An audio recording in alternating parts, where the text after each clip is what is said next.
에, 이 어떤 보살님께서 아들이 먼저 사망을 하게 해가지고 그 아들 때문에 기도를 많이 하다가 관세음보살님을 친견한 이야기를 해올리겠습니다. 저도 역시 딸 자식을 잃은 사람으로서 이 글을 읽고 많은 감동을 받았습니다. 저는 6년 전 아들이 20살 되던 해 불의의 사고로 아들과 이별을 하게 되었습니다. 그래서 마음을 못 잡고 방황하고 있을 때, 야, 그러지 말고 저 불교 대학에 한번 입학해봐라. 불교를 하면 좀 좋아질 것이야. 그래서 천수경을 배우러 다녔다고 합니다. 그런데 법문이 귀에 들어올 리가 있겠습니까? 귀에 들어오지 않죠. 아들 슬픈 사람이 머릿속에는 삶의 가치도 없고 오로지 아들 생각에 눈물이 마를 날이 없었습니다. 저도 그랬습니다, 사실. 우연히 절에서 천도제를 지내는 것을 보았습니다. 그러니까 가슴이 찢어질 듯 아려왔습니다. 그 후로 저희 가족들은 천도제를 보고 눈이 띵띵 부어서 집으로 가는 것이 일과가 되어버렸습니다. 부처님께서 저를 가엾게 여기셨는지 친구를 통해서 좋은 선배님을 알게 해주셨습니다. 아무도 모르는 이곳에서 선배님들은 저의 힘이 되었던 것입니다. 며칠 뒤 선배님이 수능 100일 기도한다고 하면서 같이 하자고 하셨어요. 마침 둘째 아이가 고3이어서 같이 올리고 100일 기도를 했던 것입니다. 100일 매일 기도를 하고 절하고 아무것도 모르는 저는 사실 너무너무 힘들었습니다.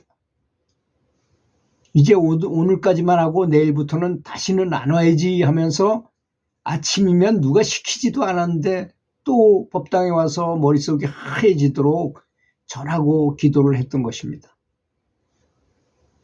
그런데 수능 기도는 이름뿐이고 매일 부처님 우리 아들 불쌍하게 가여운 자식 극락왕성하게 해주십시오. 항상 그 기도뿐이었습니다. 이렇게 100일 기도가 끝나고 둘째 아들은 대학에 들어갔어요. 그리고 열심히 기도했는데 기도에 못 미치는 결과에 실망했는데 그래도 입학식 날 아들 학교에 가보고 이곳이 아들 적성에 딱 맞는 곳이구나 라는 것을 느끼고 부처님께 오히려 감사하게 되더라는 것입니다. 그렇게 관세음보살이라고 인사드렸습니다. 얼마 후 먼저 간 아들을 위해 천도 100일 기도를 올렸습니다. 정말 기가 빠지도록 기도했습니다. 아주 간절히 기도하다 울고 또 절하고 눈물이 범벅이 되고 땀이 범벅이 되어 아주 힘들 때는 부처님 저에게 힘을 주셔서 수십 번 외치면서 아들의 극락왕생을 빌었습니다. 그렇게 100일 천도 기도가 끝날 무렵 아침에 사시예불이 시작되고 관세음보살 정근을 할 때 눈앞에 백색의 선녀 옷을 입고 아주 고귀하고 우아하고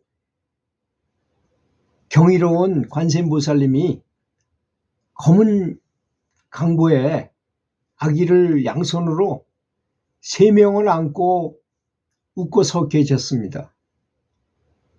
나는 헛것을 봤나 싶어 눈을 비비고 다시 보았습니다. 분명히 저를 보고 웃고 서 계셨습니다. 아주 똑똑히 선명하게 보였습니다. 예불이 끝나고 정신이 없어 아무 생각이 없었습니다. 그런 일이 있은 뒤로는 이상하게도 그렇게 간절히 아들에게 극락왕생을 빌었던 천도 기도가 하기 싫어졌습니다. 그리고 그전처럼 아들이 그렇게 간절하게 여겨지지 않고 다른 가족을 위해서 내가 살아야겠다는 생각도 들더라는 것입니다.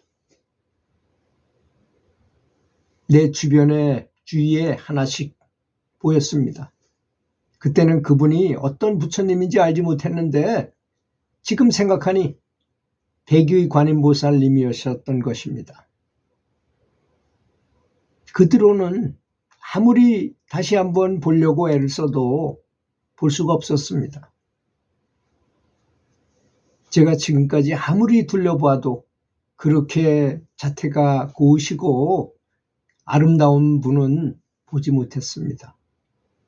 정말 말로와 글로는 설명을 못할 정도로 아름다웠습니다. 지금도 눈에 선합니다. 백의 관세음 보살님의 그 황홀한 모습이 말입니다. 끝으로 기도 중에 너무 힘이 들어 모든 투정을 아무 말 없이 웃으면서 받아주고 오늘의 나를 있게 해준 우리 연불 도반님들 선배님들의 깊이 감사를 드립니다. 모두들 성불하기를 바란다고 이분이 말씀하셨어요.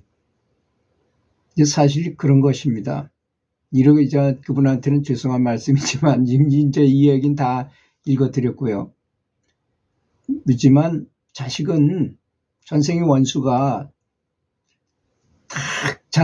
아주 서로 사이좋게 자라다가 다 자라서 아주 최고 좋을 때 딱 죽어버린답니다. 저도 그전에는 감히 그런 말을 할 수가 없었어요. 딸이 죽고 보니까 너무너무 슬프더라고요. 뭐 그런 말이 있잖아요. 슬픔이 물밀듯 밀려온다. 여기서 물밀듯 밀려온다는 것은요. 큰 집채만한 파도가 나한테 밀려 닥치는 것 같아요. 정말로. 아침에 눈을 뜨기 싫어요. 딸 자식이 죽었는데. 그래서 아내는 어깨를 붙들고 서로 그냥 뭐 막 기도가 막 나와. 저는 불교인이고 아내는 기독교인인데 기도가 막 나오더라고요. 아내가 더 걱정스럽잖아요. 제 입장에서는. 그래서 되고 말고 막 떠들게 되더라고요. 근데 이래서는 안 되겠구나. 인터넷에 찾아봤어요. 기도하는 법이 이렇게 쫙 나와 있어서 그걸 A4로 한 장 뽑아가지고 그걸 놓고 기도를 계속 반복해서 했어요.